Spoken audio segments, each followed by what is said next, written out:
और आज हम गर्व के साथ कह सकते हैं मोदी है तो मुमकिन है। और ये मुमकिन करके दिखाया, इसका सबसे बड़ा सबूत ये बजट है, क्योंकि ये सिर्फ एक वार्षिक बजट नहीं, ये विकसित भारत का रोड मैप है और संकल्प से सिद्धि तक ले जाने का रास्ता है। लेकिन माननीय सभापति जी, जैसे ही हम लोग विकसित भारत की बात करते हैं, विपक्ष के पेट में मरोड़ पड़ने शुरू हो जाते हैं। और यही नहीं, ये दर्द थोड़ा इससे भी ज्यादा दिखेगा। जावेद साहब सुनिए, पिछले कल ही नतीजे आए हैं सुनिए। और दिल्ली के चुनाव के नतीजों ने बताया कि दिल्ली वालों ने आपदा मुक्त दिल्ली कर दी है। और ये कह दिया कि केवल नारा नहीं है, दिल्ली के दिल में मोदी है, ये करके दिखाया है। और दिल्ली वालों ने आपदा की लूट की खुली छूट, जो लूट और भ्रष्टाचार चारों ओर फैला था, आज उनको बाहर का रास्ता दिखाया है। दिल्ली में कमल का फूल खिलाया है। महान जनता ने, दिल्ली की महान जनता ने 10 साल के कुशासन और प्रदूषण को बाहर का रास्ता दिखाया।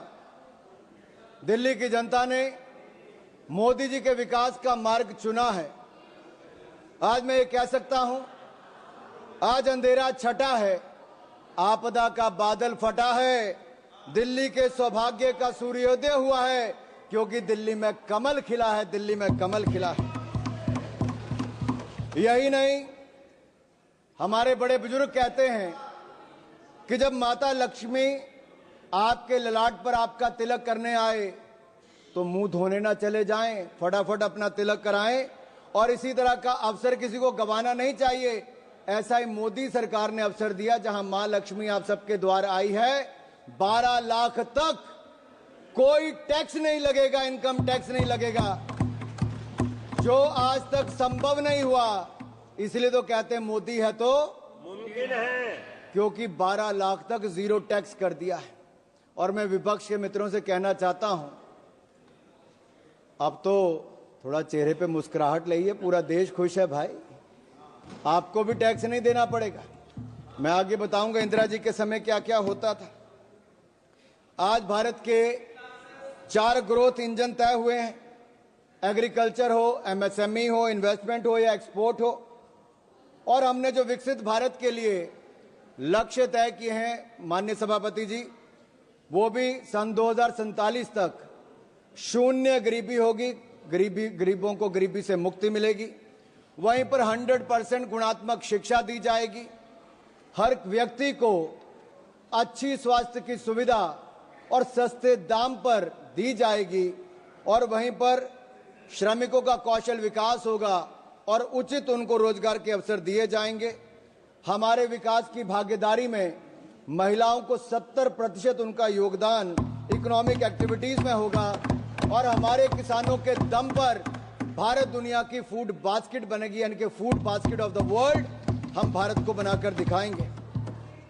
माननीय सभापति जी, हमारा मानना है मध्यम वर्ग खुश तो देश खुश, किसान का सम्मान तो देश का सम्मान, गरीब का भला तो देश का भला।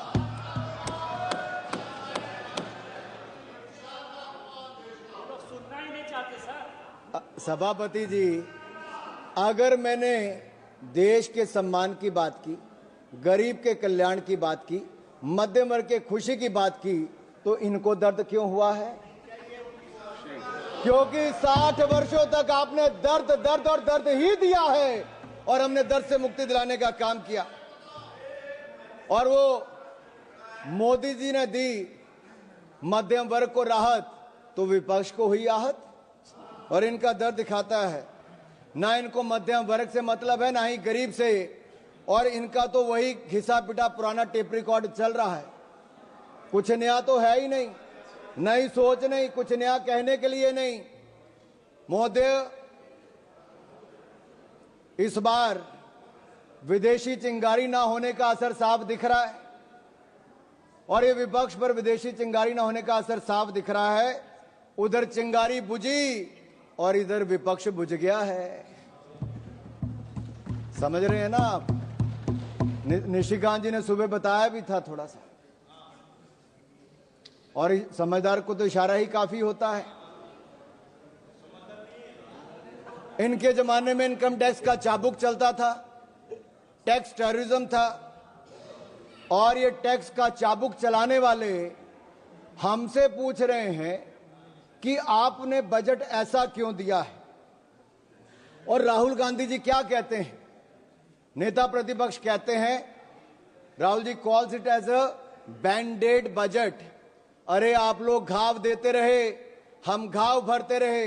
Late me say this is not a bandage budget, this is a booster budget, this is a booster budget, this is a booster shot. और जो कहते हैं कि पैराडाइम शिफ्ट की बात करते हैं, माननीय सभापति जी मैं कहना चाहता हूं पैराडाइम शिफ्ट तो आया है। यूपीए के समय स्कैम भारत था, आपके समय 2G स्कैम हो, कॉमनवेल्थ गेम स्कैम हो, अंतरिक्ष देवास स्कैम हो, कोल स्कैम हो, अगस्ता वेस्टलैंड स्कैम हो, स्कैम पर स्कैम था। और ये स्कैम भारत से आज सक्षम भारत की ओर कोई लेकर आया है तो नरेंद्र मोदी जी लेकर आए हैं। आज हम बात करते हैं एस्पिरेशनल इंडिया की, स्टार्टअप इंडिया की, विकसित इंडिया की, खेलो इंडिया की। अभी दयानिधि मारन जी खेलो इंडिया की बात कर रहे थे, वो अपने राज्य के खेल मंत्री की बात तो की, ये नहीं बताया कि मोदी जी ने खेलो इंडिया दिया था और तमिलनाडु में कराने का निर्णय हमने लिया था। उस समय मैं ही खेल मंत्री था, मोदी जी ने लिया था।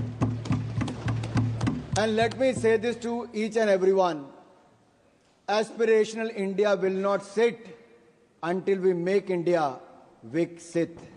और ये विकसित भारत हम बनाकर रहेंगे। हमारी एक नहीं अनेक योजनाएं उसी दिशा में है। कांग्रेस के समय जब बजट था तो एक फैमिली के वेलफेयर के लिए था। आज मोदी सरकार का बजट नेशनल वेलफेयर के लिए, नेशनल वेलफेयर के लिए। इनके लिए परिवार प्राथमिकता थी, हमारे लिए देश प्राथमिकता है। और इसीलिए आज लगातार हम लोग आगे बढ़ रहे हैं। मुझे पता है आप लोग मिडिल क्लास के नाम पे आपके चेहरे पे दर्द क्यों दिखा।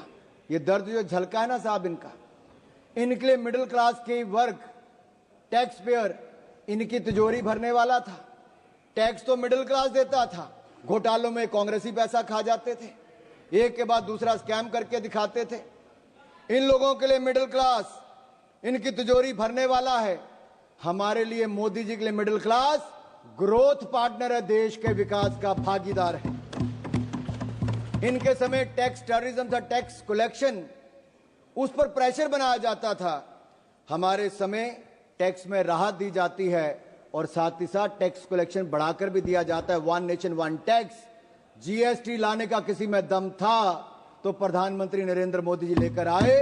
आज रिकॉर्ड जीएसटी कलेक्शन है साहब, 1,75,000 करोड़ रुपया औसतन हर महीने का टैक्स कलेक्शन है। उसका सबसे बड़ा लाभ राज्य की सरकारों को मिल रहा है।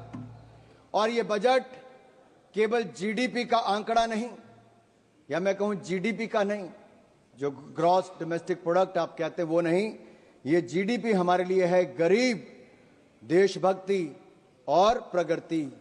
जीडीपी गरीब, देशभक्ति और प्रगति इनके लिए है।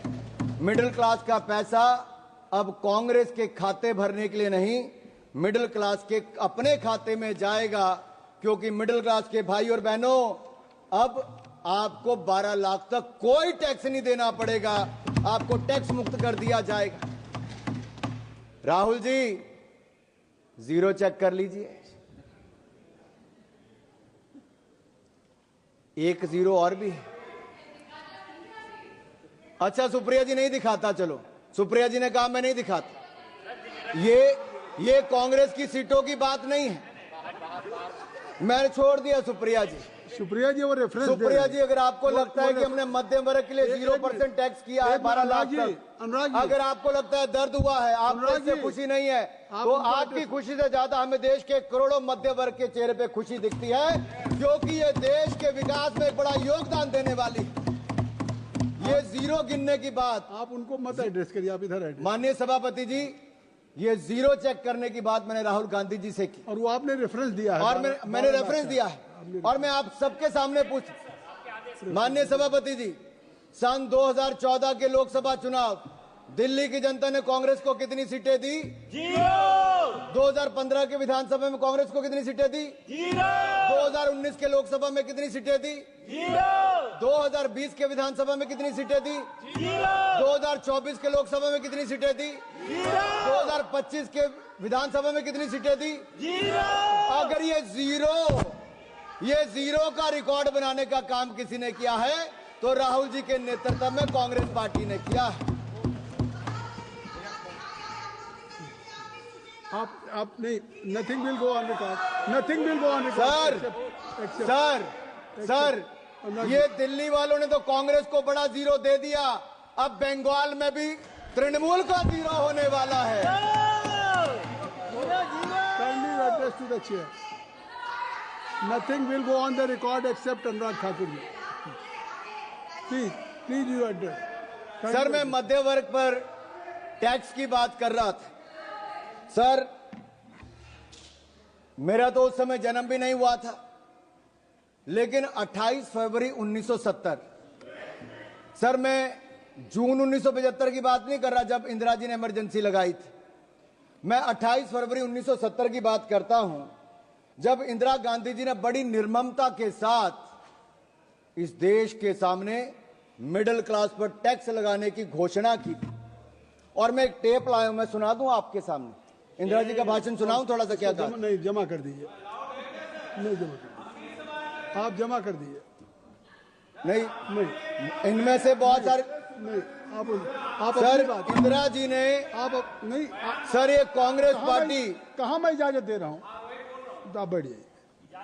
सर, कांग्रेस चाहती है कि इंदिरा जी की टेप ना चले, नियम कहता है कि ना चले, लेकिन मैं आंकड़ा जरूर बताना चाहता हूं कि कैसे इंदिरा जी ने एक और तो इमरजेंसी लगाकर काला अध्याय दिया, लेकिन दूसरा 28 फरवरी 1970 को सरकार के टैक्स स्ट्रक्चर को देख लीजिए, जहां पर कमाई करने वाले जिनको दिन रात मेहनत करते थे उनको डायरेक्ट टैक्स 97.5% लगा दिया गया था, 97.5% टैक्स लगा दिया था। और सर, मैं सुप्रिया जी से पूछना चाहता हूं, मनीष तिवारी जी और अन्य विपक्ष के नेताओं से पूछना चाहता हूं, उस समय का 97.5% टैक्स ठीक था या आज नरेंद्र मोदी जी की सरकार में जीरो टैक्स ठीक है? उस समय 5,000 के बाद इतना टैक्स लग जाता था।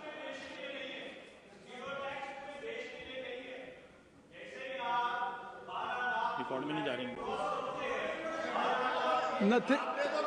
कोई चीज रिकॉर्ड में नहीं जा रही। Nothing will go on record except Anurag Thakur ji speech. Please आप कहिए। माननीय सभापति जी, आप उधर क्यों देखते हैं? माननीय सभापति, आप इधर देखिए। मैं आपको ही कह रहा हूं माननीय सभापति जी, ये मनीष जी का दर्द बहुत हल्का, क्योंकि इनकी आमदन 12 लाख से ज्यादा हो सकती है, मैं उस पर टिप्पणी नहीं करूंगा, लेकिन जो करोड़ों लोगों की 12 लाख तक की आमदन है, मैं पूरी जिम्मेदारी के साथ कहता हूं 12 लाख तक कोई टैक्स नहीं देना पड़ेगा, जीरो टैक्स है। और मैं याद करा दूं कांग्रेस के अपने मित्रों को, उस समय 5,000 की आमदन के बाद 97.5% टैक्स सरचार्ज लगा के कर दिया था। और काला धन अगर किसी के कारण इकट्ठा हुआ, भाई निशिकांत दुबे जी को याद होगा, प्रणब मुखर्जी ने जो अपना व्हाइट पेपर दिया था, उस सब में कहा गया था कि काला धन के पीछे कारण क्या है, तो उस समय की कांग्रेस की नीतियां थी जो काला धन करने के लिए काम करना पड़ता था। यही दिया था कि नहीं दिया? अगर ये सब इनके समय, सर हम तो देश के लोगों को ईमानदारी से टैक्स देने की बात कर रहे हैं और देश के टैक्स पेयर का धन्यवाद करते हैं, वो ईमानदारी से टैक्स दे रहे हैं, तो आज जाकर जनता को पक्का मकान भी मिल रहा है, शौचालय भी मिल रहा है, पानी भी मिल रहा है, अनाज भी मिल रहा है। ये मिल रहा है क्योंकि एक ईमानदार सरकार नरेंद्र मोदी जी के नेतृत्व में चल रही है। ये मिडिल क्लास के खाते में सेंधमारी करते थे। सर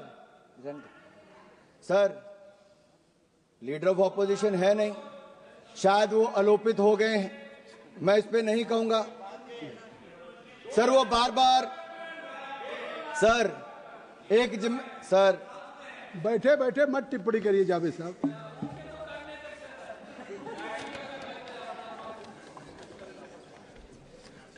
सर मुझे एक दो बातें यहां पे जरूर कहनी है। मैंने मध्यम वर्ग की बात की, लेकिन एक गरीब की बात जरूर करूंगा। सर, एक राजनीतिक दल ऐसा है जिनके पहले प्रधानमंत्री से लेके मोदी जी से पहले के प्रधानमंत्री, यानी कि नेहरू जी से लेके मनमोहन सिंह जी तक, इन सब लोगों ने गरीबी हटाओ का नारा लगाया, गरीबों को छलने का काम किया और गरीबों के लिए गड्ढे खोदने का काम किया। लेकिन एक गरीब मां के बेटे नरेंद्र मोदी जी ने मात्र 10 वर्षों में कर दिखाया जो आप 60 साल में नहीं कर पाए। 4 करोड़ गरीबों को पक्के मकान बनाकर दे दिए और 3 करोड़ पक्के और मकान मंजूर कर दिए।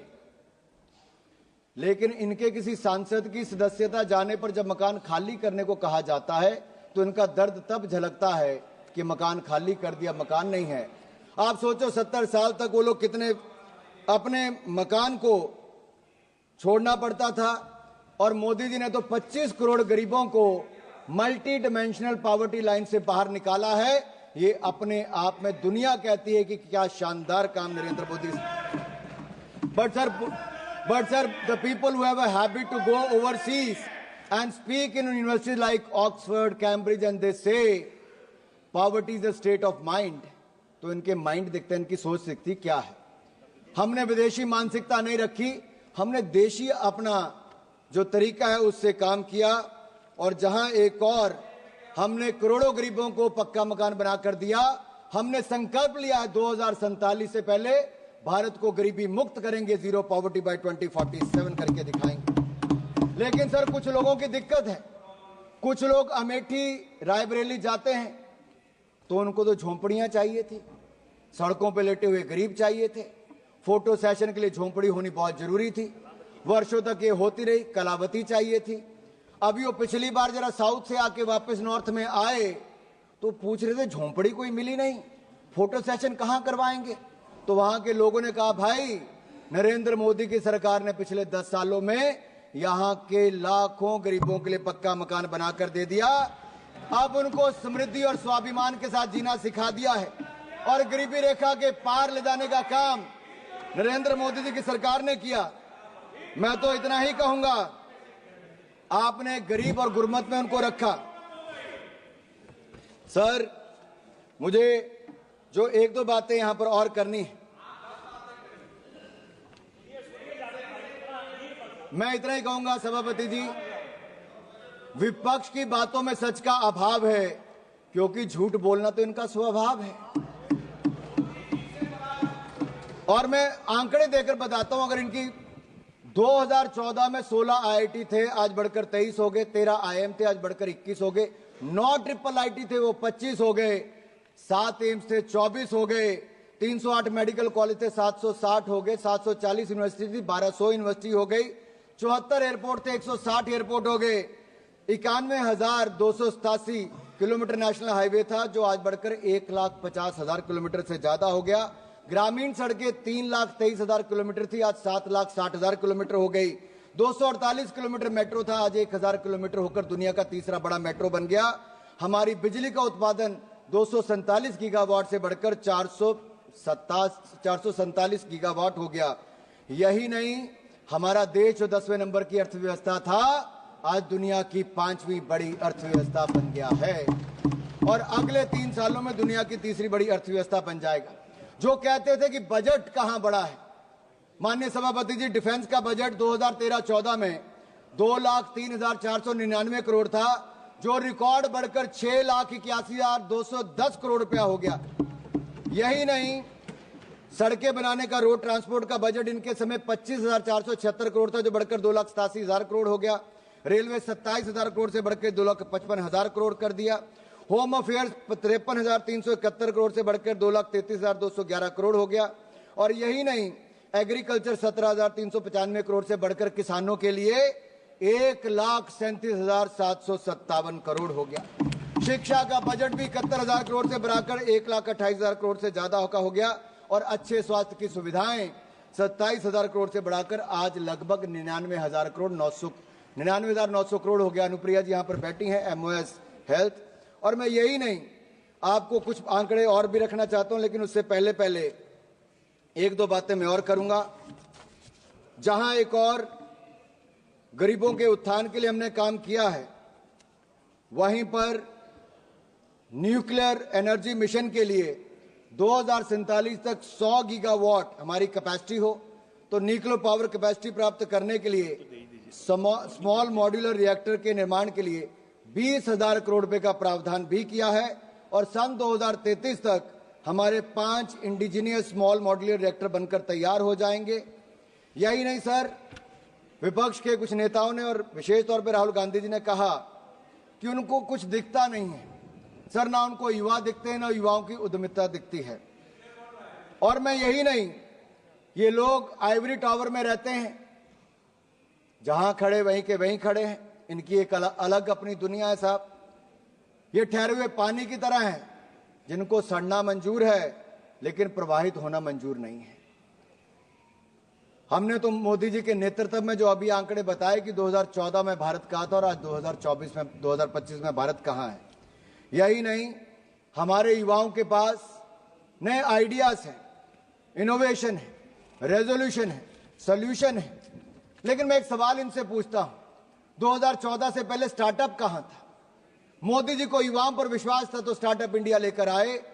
आज जितने कांग्रेस के सांसदों की आंकड़ा नहीं है ना, उससे ज्यादा भारत के यूनिकॉर्न का आंकड़ा 117 यूनिकॉर्न आज भारत में है। लेकिन कांग्रेस तो एक ही को स्टार्टअप करने में लगी रही।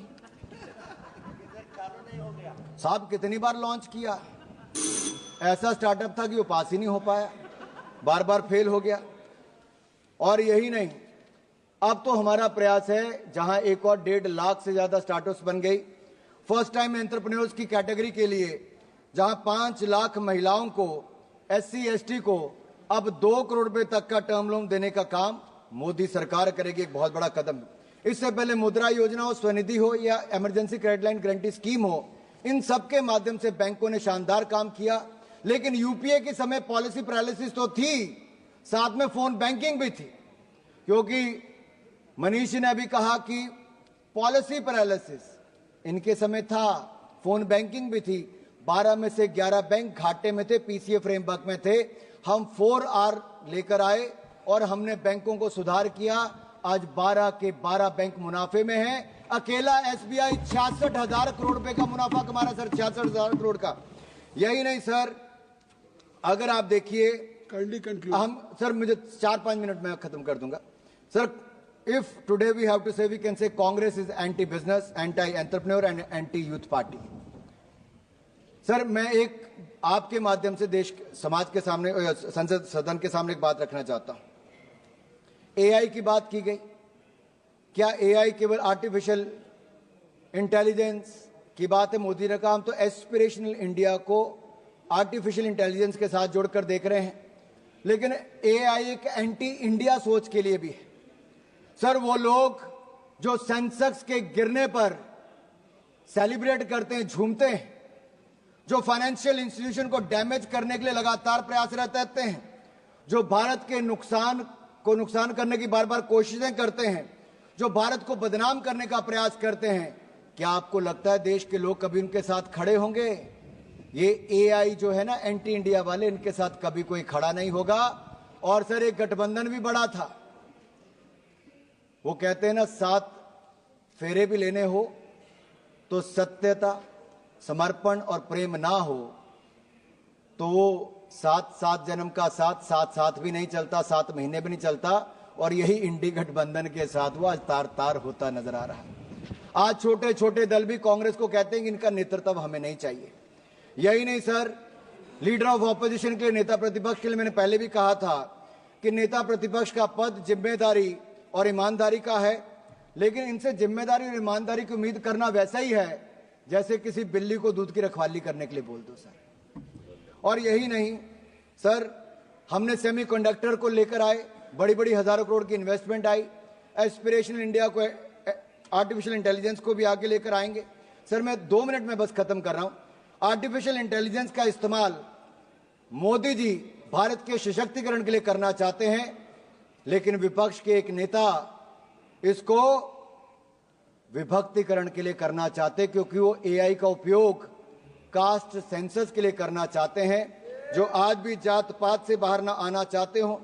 अभी एक सांसद ने भाषण दिया, उन्होंने केवल एक क्षेत्र की बात करके छोड़ दी सर। आज भी क्षेत्रवाद जातवाद के नाम पर अगर विपक्ष देश को बांटने का प्रयास करेगा, और कांग्रेस के एक सांसद ने पिछले सत्र में भी, पिछले जो हमारा सदन था उसमें भी कहा था कि दक्षिण भारत के लिए कर दीजिए, वहां की जनता ने भी उसको वापस चुनकर नहीं भेजा, क्योंकि देश एक रहना जानता है और मोदी जी के नेतृत्व में एक रह के आगे बढ़ना चाहता है। मैं राहुल गांधी जी ने कहा कि देश के फिस्कल डेफिसिट की बात की। मैं ये कहूंगा राहुल जी, आप फिस्कल डेफिसिट से ज्यादा अपने पॉलिटिकल डेफिसिट की चिंता कीजिए। फिस्कल डेफिसिट की चिंता मोदी जी कर लेंगे, दूसरे का मुझे पता नहीं। और यही नहीं सर, आज जो दिल्ली में केजरीवाल जी के साथ राहुल जी इल्लू इल्लू कर रहे थे ना, वो 70 में से 67 सीटों पर उनकी जमानत जब्त हो गई, खाता खुल नहीं पाया। और मैंने पहले भी कहा था डबल डेटिंग करने वालों का हाल वो आज यहां पे नजर आ गया है। और राहुल गांधी जी के आइडियाज और विपक्ष के आइडिया को विपक्ष ने कृपया समाप्त, देश ने माना नहीं। सर ये आखिरी 2 लाइनें कह के मैं खत्म कर रहा हूं सर, क्योंकि सर मैं इतना ही कहूंगा, उन्होंने आंकड़े दिए हैं ना, आज देश और दुनिया में सर एक बहुत बड़ा आयोजन चल रहा है, वो है दिव्य और भव्य महाकुंभ का। भक्ति, अध्यात्म और सामाजिक समरसता से ओत प्रोत भारत का दर्शन करने का इससे अवसर मिलता है। सर मुझे भी परसों जाने का अवसर मिला, मैंने भी कुंभ में स्नान किया। मैं इस अलौकिक आनंद का वर्णन नहीं कर सकता। वैसे वहां के माहौल के बारे में एक बात जरूर मैं कर सकता हूं कि जात पात पूछे नहीं कोई, हरि को भजे सो हरि के होई। धन्यवाद। कहने के लिए सर प्रयागराज में कुछ लोग कहते हैं कि उनके पुरखों ने, जैसे मान लीजिए जवाहरलाल नेहरू जी ने कुंभ में स्नान किया था, लेकिन आज की पीढ़ी जाने के लिए तैयार नहीं है। हालांकि जाते तो अवसर मिल जाता स्नान करने का भी, भारत के दर्शन करने का भी, दादाजी की समाधि पे फूल चढ़ाने का भी। और यही नहीं, हाँ हो सकता है सर अंकल सोरोस और अंकल सैम ने मना किया हो, कृपया समाप्त और फतवा जारी कर दिया हो कि ना कोई रामलला के दर्शन करने जाएगा, ना कोई कुंभ स्नान करने जाएगा। सर ये वही है जो दिल्ली के चुनाव में जिनके, कृपया समाप्त, sir don't cut my time sir. समाप्त कर दिए सर मैं बजट समाप्त कर दे। सर मैं समाप्ति कर रहा हूं। सर मैं इतना ही कहूंगा, काफी बात आपने, सर ये लास्ट लाइन कह के कर रहा हूं कि जहां हम भारत की क्षमताओं को बढ़ाने का काम कर रहे हैं, वहीं पर जब हमने बिहार के बारे में बात की कि मखाना बोर्ड वहां पे बनाएंगे, तो जो लोग वहां जाके दूसरों के साथ मटन बनाने का काम करते थे, मखाना बोर्ड पर उनके चेहरे मुरझा गए। ऐसा क्यों है सर? सर ग्रीनफील्ड एयरपोर्ट की बात हमने बिहार के लिए तो उसका विरोध करना शुरू कर दिया। कोसी कनाल प्रोजेक्ट की बात की, national institute of food technology की बात की, तो उस पर भी सर मैं ये कहूंगा कि मोदी सरकार का ये बजट जो है वो विकसित भारत बनाने के लिए है, वो उसी दिशा में आगे बढ़कर है। और पूरे देश ने मोदी जी के इस बजट का स्वागत किया है। आपने मुझे बोलने